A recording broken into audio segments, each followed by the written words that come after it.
Welcome to Baby Boomer Tales. You can find us at babyboomertales.com. Once you've arrived at our webpage, there are links to our Boomers General Store, links to your favorite podcast provider where you can hear Baby Boomer Tales podcasts plus other podcasts. There is a link to our YouTube channel, Baby Boomer Tales, and our Twitter page. Also, there are pictures of the great country I talk about on most of my podcasts. Thank you for visiting. I always appreciate it. Glad to have you riding along today. I've been talking about how hot and dry it's been. Well, 3 nights ago, we had 5 inches of rain. 2 nights ago, we had 2.5 inches of rain. Yesterday, we had about a 1/2 inch of rain. So we've had 8 inches of rain in 3 days. Everything's pretty darn wet around here. 5 inches of rain overnight is a big deal, no matter how you cut it. The most I ever saw at one time in this country up in northeastern Kansas is 9 inches of rain one night. It's like pouring a bucket over your head. Well, this rain has made my pond overfull again, which I like. I like it when it's going out the overflows. The grass is starting to green up again. Around here in May and early June, this whole country looks like an emerald. It's so green. Yeah, about the 1st of August, usually things drying up and things can get a little brown in spots, especially the grass. Trees may lose some leaves to try to protect themselves, and we find ourselves watering, keep the flowers and bushes and all that stuff going. And we're not watering now. It's nice out here. Things are greening up. Now for the song of the week. Our song this week is Take It Easy by the Eagles, written by Jackson Browne and Glenn Frey. It was released in May of 1972, and it peaked on the Billboard Hot 100 chart at number 12. It was the first track on their first album, Eagles, and it was also their first single.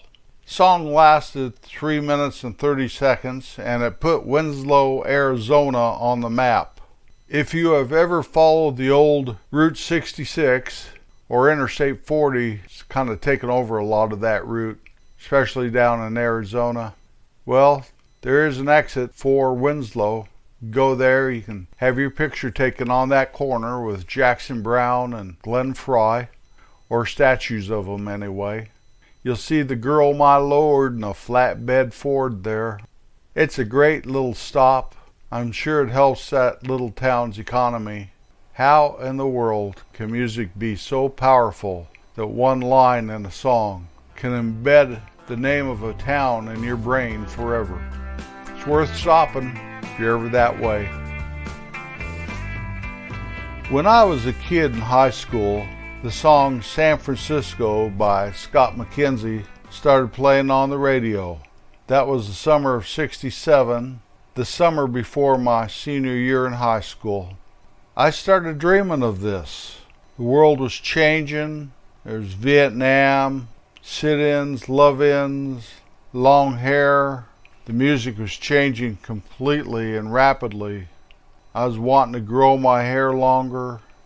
My senior year, my folks and the school fought me about the length of my hair. Of course, I wasn't going to win that battle. Not in 1967 and '68, I wasn't.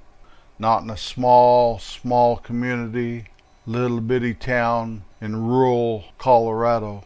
But my buddy Dan and I would hitchhike to Boulder and hang out with some of those peace freaks, look at the hippie girls. We were just a little small part of all those freaky people. Sgt. Pepper's Lonely Hearts Club Band released about the same time as the song San Francisco, and all I wanted to do was experience free love, girls dancing with flowers in their hair, to be within you and without you. Isn't that what the Beatles said? I wanted to look up in the sky and see Lucy and clouds and diamonds. I went to California and thought I met Timothy Leary once I graduated from high school. Now, I didn't really want to be a hippie. I really didn't. I didn't want to be a hippie. I just was attracted to those hippie girls, I think, more than anything. But one thing I did notice is they weren't all young and beautiful and long hair and flowers in their hair. It's like anything. And I was in over my head. I knew that immediately as soon as I smelled that patchouli oil. And even though my hair was getting quite long, I didn't think I was a hippie at all. I looked around at some of those concerts where police were tear gassing the crashers and they were marching in the streets protesting the war, and far out psychedelic drugs were being replaced by heroin and speed, and things weren't any different except for the clothes they were wearing and the length of their hair. Through my travels all around this great nation, I did end up back in my little hometown. And yes, I had long hair. And yes, if you looked at me with my granny glasses on, I don't mean those little bitty things. I mean some wire-rimmed glasses, kind of like old John Lennon wore. My hair being long. Maybe I'm wearing a pair of moccasins, t-shirt, and some bootcut jeans. I didn't really like the bell bottoms, so I liked those boot cuts. They flared out a little. And half the time I wasn't wearing moccasins, I was wearing the low-cut Chuck Taylor Converse All-Stars. But take a look at me, you'd think I was a hippie too. When people called me a hippie, I did not bother to correct them or anything. But I knew in my heart I was not. So why didn't you cut your hair and straighten up? Well, I had to be me. I don't know why.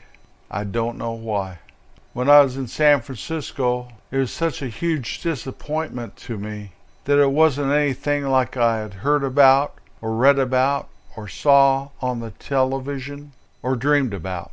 And I wasn't there very long. I had to get the heck out of there. And all I started to see was the dark side of that rainbow.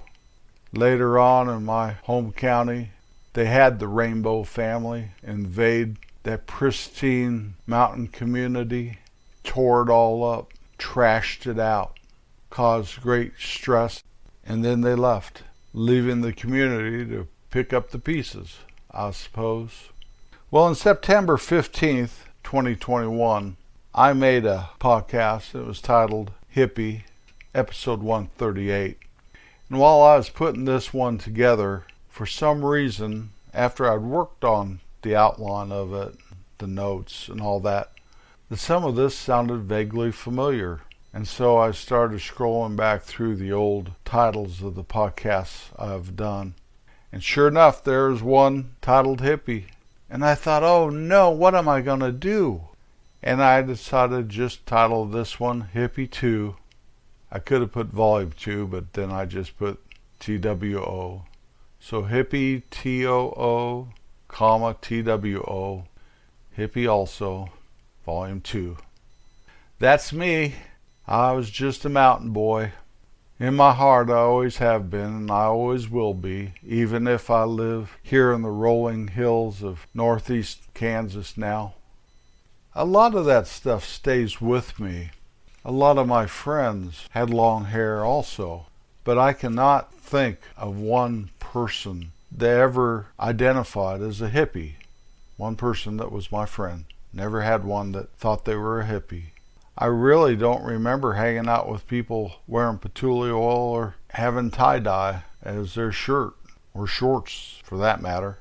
Now, old Dan, my hitchhiking buddy, did buy a Volkswagen van when he was about 18, 19 years old, I guess.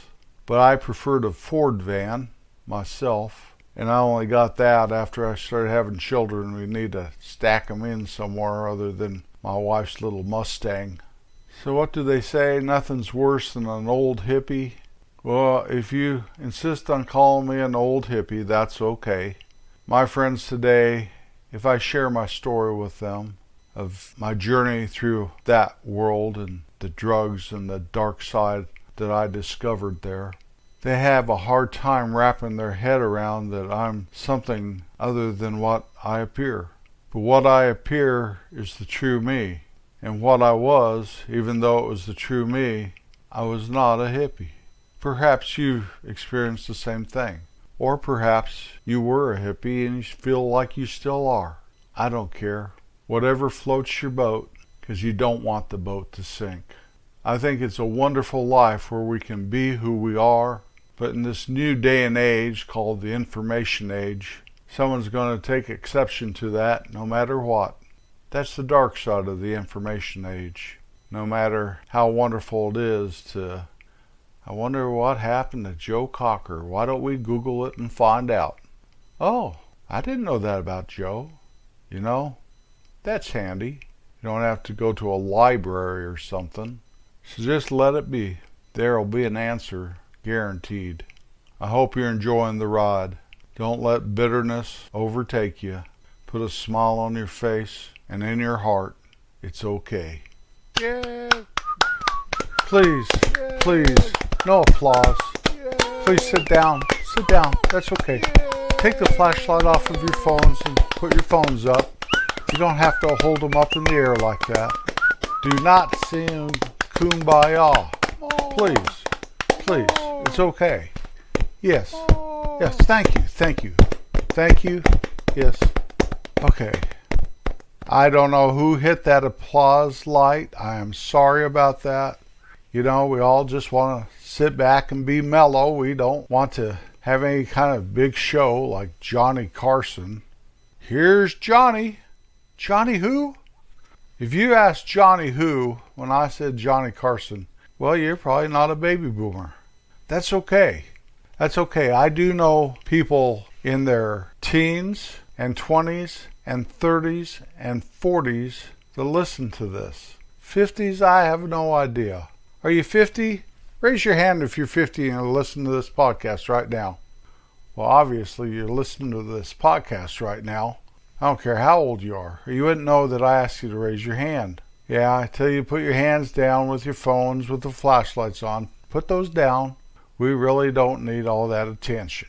I'm just trying to tell you a little story, little picture of something that happened to me.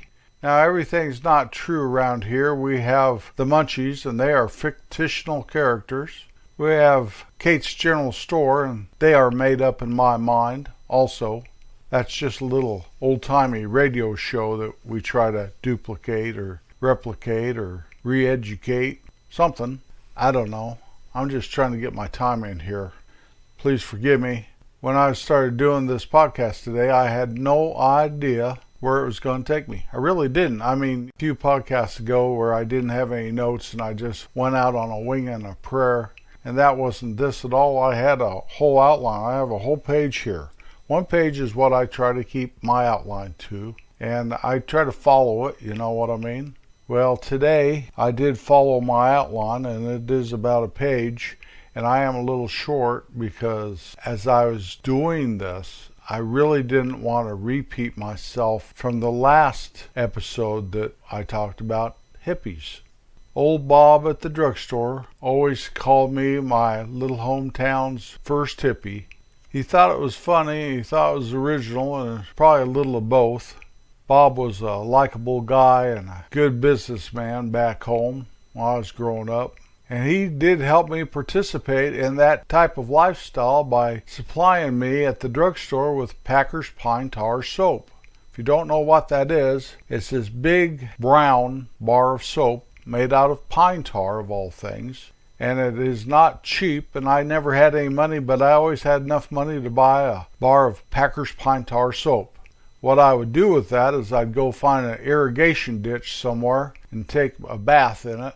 I had this one special place where it had a sandy spot kind of widened out there. You could sit in there and take a bath, rub sand on you and Packer's Pine Tar soap and rinse off real good. If it wasn't for Bob, I'd probably be using Ivory. I don't know if Ivory is a hippie soap. Oh no, I'm not a hippie. I never have been. I was a mountain man. Wherever you go in this life, whatever you do, first and foremost, be kind to everybody and everything you come in contact with. You'll never regret it. I'll be back next Wednesday, and like they always say, Peace out.